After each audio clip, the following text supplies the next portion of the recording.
Let me ask you something. When you're selling small parts like valves and things like that, logistics are pretty easy. You start selling skids of product. I know when I was doing a lot of drivetrain, we were sending out transmissions and diffs, and we were doing a lot of brake jobs. So there was skids of brake material and drums and things of that nature.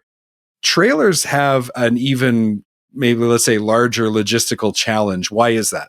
We refer to the freight that we move around on our own trucks as ugly freight. We're either moving a slider box or a 52-foot rail. And quite frankly, what happens is we're moving 52-foot rails, coils of roof, and slider boxes, and we're putting it all on the same trailer, and we're moving it across town or across the country. And so, we just help our people understand that ugly freight is what we do. But to watch the team load a 52-foot rail and 52-foot E-track into a trailer, and then to watch the customer pull it off, and the tools that they have to use to do that, it just blows people's minds. To watch this big 52-foot rail get a strap wrapped around it and a tow motor in a yard pulling this thing out, and 6 guys standing there trying to bring this thing down so you don't scratch the bottom rail. It's amazing. And then it turns a lot of people off. And unfortunately, we damage a lot of product just because it's so difficult to handle. That's what makes us unique, because we believe that we do that really, really well and have been for 40 years. And it kind of helps us position our company a little bit differently in the marketplace, I think.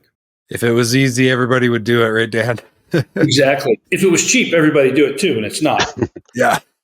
That's where content comes in. So, for instance, if we were to load a trailer part and we didn't know what the content is, and it says frame rail, we might load it, and it may be light. It doesn't necessarily have to be super heavy.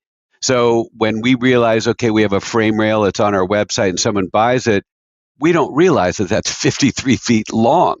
So all of a sudden we're like, oh my goodness. And then when we call our suppliers, so that just, further explains why content is so important when you have weights and dimensions and so forth, because you need to rely upon a delivery vehicle system, a process like what Dan offers, where you can get the parts around the country. So that's really critical, because you have to get it to the customer, and then to what Dan's point is, they have to take it off the truck. So it really requires coordination on both ends. And that's what, in my view, the limit of what I know about the trailer parts business is really what is different about trailer parts than truck parts. The size of these things, the weight and all of that, we've worked really hard with David's company to make sure that we're identifying those long pieces of material and things that can't ship LTL and so forth, so that we don't inadvertently put ourselves collectively in that position where, somebody needs a part delivered someplace that can't handle it. Because that's really expensive when that happens. And it does occasionally.